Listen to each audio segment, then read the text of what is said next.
자, 안녕하세요. 여승재 전문가입니다. 자, 오늘 여승재 전문가의 아카데미에서는요, 반도체 용어에 대해서 좀 말씀을 드려볼까 합니다. 반도체, 삼성전자, SK 하이닉스, 반도체 장비주도, 원익 IPS, 이런 기업들, 반도체 관련된 기업들의 설명을 들으시다 보면, 팹리스니, 파운드리니 이런 용어들을 많이 들으실 텐데요. 용어 자체가 중요한 것은 아니겠지만 내가 매수하려는, 내가 투자하려는 기업이 어떤 기업인지, 어떤 사업 영역을 영위하고 있는지 정도는 알고 계시는 것이 기본이 되겠죠. 그래서 팹리스는 무슨 말이며 파운드리는 무슨 말인지 제가 설명을 좀 드려보도록 하겠습니다. 자, 궁금하시면 찾아보시면 돼요. 사실 찾아보시면 되는데 귀찮죠. 귀찮으실 거예요. 그러다니까 제가 미리 찾아서 좀 보여드리도록 하겠습니다. 자, 어렵지 않아요. 용어 자체가 어려운 건 우리나라 말이 아니다 보니까 좀 어렵게 들리실 수도 있는데, 보시면 이제 삼성 반도체 이야기 이런 데 가면 꽤 유용한 정보들을 많이 보실 수가 있어요.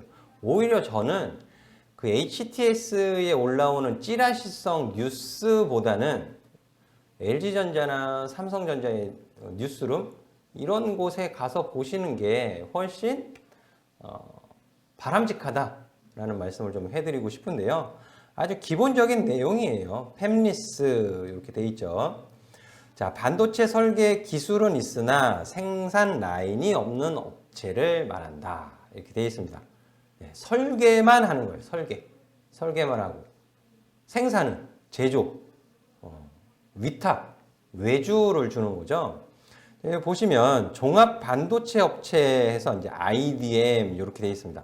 그럼 종합 반도체 업체는 제품 설계부터 완제품 생산까지 모든 분야를 자체 운영하는 종합 반도체 업체. 어디가 있을까요? 삼성전자, SK 하이닉스. 한국을 대표하는 글로벌 종합 반도체 기업이다 라는 부분이죠. 그리고 이 반도체 제조 과정만 전담하는 기업을 파운드리 업체다라고 부릅니다. 파운드리 업체. 그리고 설계 기술만을 가진 반도체 설계 업체의 팹리스로 구분이 된다. 이렇게 되어 있습니다. 그래서 반도체 개발에서 설계가 가장 중요하지만 이를 생산하기 위해서 실제 생산 라인도 필요하다. 당연하죠. 하지만 하나의 생산 라인 건설에 천문학적 비용이 소요되기 때문에, 자, 이번에 삼성전자에서 그 디스플레이, OLED 디스플레이 설비 투자 얼마 한다 그래요? 13조 원 한다 그러죠. 13조 원. 어마어마한 금액이 들어가는 거예요. 그러니까 생산 설비를 갖추기 위해서는 큰 돈이 들어가니까. 이 의약도 마찬가지입니다. 의학에서도 그 신약 개발을 하는데 굉장히 그 어려움이 크잖아요. 기간도 오래 걸리고 실패할 가능성도 높고. 그러다 보니까 연구 개발을 위탁을 주던가 또 생산을 위탁을 주던가 그런 분업, 그게 이제 4차 산업화 돼 가는 거예요. 거기에 이제 인공지능도 접목이 되는 것이고요. 블록체인도 들어가게 될 것이고요. 자, 해서 설계 전문인 팹리스 업체는 파운드리 업체를 통해 위탁 생산을 한다. 이렇게 되어 있습니다. 그러면 그 팹리스 기업과 파운드리 기업의 주가가 어떻게 움직일까요? 서로 따로따로 움직일까요? 비슷하게 움직일 거예요. 비슷하게. 자, 그리고 그러면 한국을 대표하는 또 팹리스 기업이나 파운드 기업은 어떤 기업이 있을까? 이런 궁금증도 당연히 생각을 좀 해보실 필요가 있겠고요. 제가 준비를 좀 해봤어요. 이거 보시면 2018년 기준으로 되어 있는데요. 작성 인베스트 조선에서 그래프는 좀 표를 작성을 해놨습니다. 자, 보시면 팹리스 해가지고 1위 기업이 퀄컴이에요. 퀄컴 많이 들어보셨죠? 퀄컴 미국 기업이 되겠습니다. 그리고 밑으로 엔비디아, 미디어테크, AMD. 컴퓨터 조립하시는 분들은 아마 AMD 잘 아실 거예요. AMD 잘 아실 것이고 그 밑에 중국 기업이 있습니다. 그리고 저 밑에 실리콘웍스 기업이 있네요. 자, 팹리스 기업의 이름을 올리고 있는 기업 실리콘웍스. 이 디스플레이 패널 이제 구동의 핵심적인 드라이버 칩을 제조하는 설계하는 기업이 되겠습니다. 자, 그리고 이제 파운드리 쪽으로 넘어오면 TSMC가 있죠. TSMC는 대만이죠. 그래서 TSMC하고 삼성전자하고 격차가 좀 있는데 삼성전자에서 위탁 생산을 뺏어오기 위해서 노력을 하고 있죠. 그리고 밑으로 또 UMC도 있고 SMIC도 있고요. 중국 기업들이 이렇게 보이네요. 대만, 중국. 그리고 밑으로 보시면 또 동부 하이텍, DB 하이텍이 또 이름을 올리고 있습니다. 자, 설계를 해서 외주를 주는 거예요. 위탁 생산. 그죠?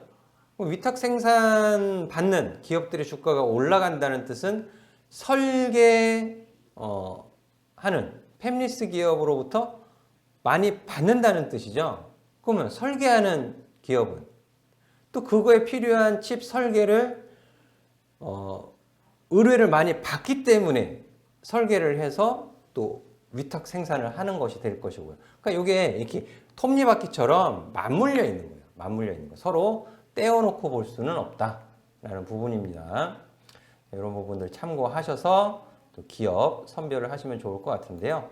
자, 그러면 여기 올라와 있는 기업 한번 보도록 할까요? 자, 보시는 기업은 이제 SK 하이닉스고요. 삼성전자. 둘이 이제 주가가 비슷한 모습을 보이고 있는데 삼성전자가 조금 더 강한 모습을 보이고 있는 것이 확인이 되실 것 같고, 보여드릴 기업은 이제 실리콘웍스죠. 실리콘웍스는 팹리스 기업이다 이렇게 되어 있습니다. 근데 주가는 어떻게 되어 있어요? 많이 조정을 받아서 내려와 있는 상태예요. 조정을 받아서 내려와 있는 상태다. 조만간에 방향성을 잡을 수 있겠다. 32,000원 가격을 이탈시키지 않는 흐름에서 주가의 방향성을 상방으로 가지고 갈 가능성이 있어 보입니다. 그리고 자, 파운드리 업체 동부 하이텍을 보도록 하겠습니다. 동부 하이텍은 먼저 위로 올라와 있는 상태예요. 그만큼 그 팹리스 기업으로부터 위탁 수주를 받아서 생산을 하면서 실적 개선의 기대감 이런 부분들이 작용을 먼저 했다라고 볼 수 있는 부분이죠. 하지만 지금 가격 흐름에서는 변곡점 가격에 위치해 있기 때문에 저항 가격이 얼마 남아있지 않아 보입니다. 17,000원 가격은 당연히 저항을 받을 수 있는 가격 구간이기 때문에 자, 그러면 이미 좋은 가격은 8월에 제공이 됐어요. 동부 하이텍은. 그럼 이미 좋은 가격을 지나서 올라와 있는 가격과 지금 못 올라와 있는 가격 구간이 보이고 있는 실리콘웍스. 자, 어떤 종목을 선택하시겠습니까? 우리 투자자분들의 선택은 어떤 거죠? 실리콘웍스인가요? 동부 하이텍인가요? 제가 동부 하이텍을 나쁘게 말씀드리는 거 아닙니다. 오해하지 마시고요. 선택은 어떤 선택을 하실 것이냐 이런 부분들을 제가 질문을 드리면서 마무리하도록 하겠습니다. 자, 팹리스, 파운드리에 대해서 설명을 드렸는데요. 서로 떼어놓고 볼 수가 없다. 서로 연결지어서 보다 보면 또 좋은 매수의 종목을 찾아가실 수 있겠습니다. 라는 말씀을 드리면서 정리하도록 하겠습니다. 감사합니다.